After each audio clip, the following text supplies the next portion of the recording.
Yo, what up, what up, what up? It's your guy DJ Steph Saucy, man. And today is something new that I'm doing. Industry Update Wednesdays. And I'm here right from my studio, Steph Saucy Studios. Steph Saucy Talk is presenting this series in this episode. But first off, we got to start off with the most controversial and talked about thing up to date, which is French Montana saying that he has more hits than Kendrick Lamar. Now, we've been seeing a lot of this Versus TV hosted by Swizz Beats and Timbaland. And for some reason, it's been very interesting, very exciting. We had a lot of people, Swizz versus Timbaland himself, Scott Storch versus Manny Fresh, which was one that was kind of obvious. Scott Storch has collaborated with so many people, Dr. Dre, and people are going to say that Scott Storch doesn't get a lot of credit because he's a pianist and that's the only thing he's good at for what he did. But, he was pulling out hits from Beyonce. He got his own record with Roddy Ricch. But I'm telling you, his keys is just unbelievable, the way how he plays the piano, man.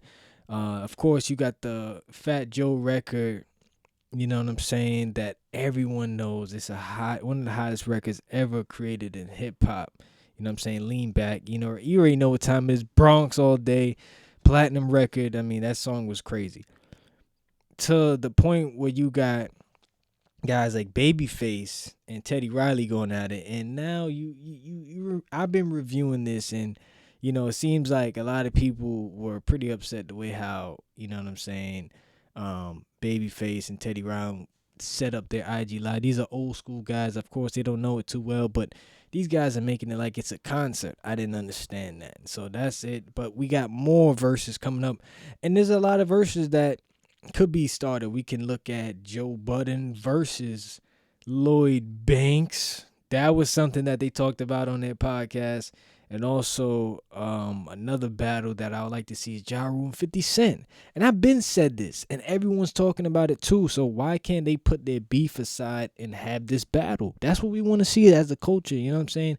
Record for record. G Unit, of course, records, Murder Inc. records, whatever the case is, man. So that's what that is. Also, continue on with the French Montana situation. No way French got more hits than Kendrick. Come on, man. Are we really even debating this right now? This is only getting people to talk about nonsense. Look at what Kendrick Lamar has done in the hip-hop game. There was an interview he did with Zane Lowe back in 2017 saying he is the greatest rapper alive. Of course, that's 3 years ago, but let's put into perspective guys like him and Cole who are silent but deadly with their rhymes and just overall status ability. You don't have to be in the celebrity limelight just to get recognition and notoriety. The lyrics in the project speak for themselves. Of course, Damn. And then, of course, you got Good Kid, Mad City, which is also a great album. A lot of sample, beats on there. And then, of course, To Pimp Like a Butterfly. These albums have records on there that speak for themselves, man. And French Montana, he had a lot of projects. Of course, he's more years in the game than Kendrick. Mac and Cheese, that trilogy right there was pretty dope, I would say. Even Max B, him being in prison, obviously he knows the deal with that. But Jungle Rules, what else do I have here? And also I have Excuse My French, and then his recent album, Montana. Can't really compete. There's a lot of street records on Montana's album and on his other previous albums. But I think the one thing people are not recognizing why French has been so successful, even his start into the game from Diddy. You know what I'm saying? Like, that right there in itself, that's a great amount of promotion, all you need. So, and then when Young Thug jumps in and tells this guy, he's like, nigga, you ain't got not even close to many records that Kendrick Lamar has. So that's something right there, too, we got to take into consideration. Because Thug and him beefing at it, these are two different era of rappers. You know what I'm saying? Thug, of course, he goes all the way back to Barter 6. You know what I'm saying? And the way how he came up is different from the way how French came up. And if we look about what records are good and what records maybe not be comparable. I mean, come on. I mean, Thug, we know he's a trap god, and we know that a lot of his records that are dropped, people in the streets respect him. I mean, all that skirt shit and all that shit French was posting on his IG about that picture right there with his lips poking out. I don't know what that is. I can't really comment on that, but what I can comment on is the craft and the hard work ability by Young Thug and his projects that have given numbers. I mean, you know, when So Much Fun came out, it debuted, you know what I'm saying, in the top 10. So I mean, that's undebatable, and one of the best hip hop albums of last summer. A lot of people are saying. So that situation is it. Then we look at DaBaby. His album came out last Friday. Blame It on Baby. Let me tell you something about this guy. His promotion is just ridiculous. The way how hard he goes and how funny and entertaining he goes about this shit. Having people do skits, having a hotline number to call in to blame it on Baby, you know what I'm saying? Just to get the people more sporadic and more amped up for what is what is gonna come to them. You know what the flow he's gonna get. You know his ad libs in the background gonna get you hooked onto what Baby gotta say. And a lot of people, I don't even know why they criticizing him on his album. I mean, having the same flow. I mean, a lot of niggas can say that. But let's be honest. So you think that someone that has the same flow, he will never make it anywhere? He said he put out 3 projects just so that he could show people that he's not a one-hit wonder. I mean, I knew that from the first time I heard his album Going Baby. I mean, that right there, it speaks out for how creative he was as an artist. Complex ranked DaBaby the greatest rapper alive in 2019. That's a stretch of how they really like made assumptions and insinuations of how people are classified as greatness. I mean, 1 year. I mean, let's just relax a little bit. Let's not call people greatest rappers alive in 1 year. We got more things to come, but when you think about it, he punches you with those hook lines and shit like that. So without a doubt, 2019 was his best year, and more things are yet to come. This coronavirus is fucking up a lot of people's money, and I think that's a lot of questions that got to be asked during this quarantine vibe. Are rappers really making money? Are they settling for low promotions just to get a couple dollars? I mean, let's be honest. If you're signed to a record label right now, I'm ensuring you that you're probably not getting a lot of guaranteed money. And concerts really make up for the money. So let's see what happens. Also, Lil Uzi Vert just got noted today, Eternal It Take Platinum. That's a stretch. That's a stretch for Lil Uzi Vert. I mean, last time we heard the album was back in 2018, Love Is Rage 2.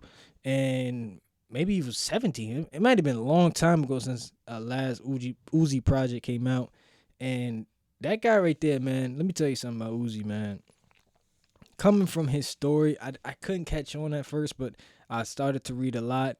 Shout out to Hot New Hip Hop, talking about the success of Lil Uzi Vert and his dark, melodic, and it's just albums that just kind of catch you off guard a bit with some of the sounds of it. But the story about Lil Uzi Vert and about the pain, the struggle of drugs and dealing with that, animosity over things like that really like brings out Uzi Vert on his projects. Would I say I'm a fan of Uzi Vert? No, I wouldn't really say that, but you gotta want to like the guy because his project's really a deep stacked, and then of course he puts you on to new shit. You know what I'm saying? Like, it's just amazing how he does that. So that's officially platinum. And then we got a Gucci Man post. It's a lucid image with him and Youngboy. Now, let me tell you something about Youngboy. Now, Youngboy, is an interesting guy, Cash Money West. And a lot of times I think a lot of people ain't understanding like why these young cats do the things they do. It's about the leadership. I mean, the leadership has to come from the top. And a lot of times cats are just doing things because that causes them to get attention from social media. And the unnecessary beef with Kodak. I mean, Kodak even starting this shit. I mean, like my boy X said, God bless them both. I posted a picture on Instagram. Whose side are you on? you can't really choose a side because both of these guys are being ignorant about certain situations. And then, of course, on top of that, you got Floyd Mayweather's daughter stabbing young boy's baby mom or wife or whatever you want to call it, and looking at some serious time. A lot of people say young boy is arrogant, he's an asshole. These guys are young, man.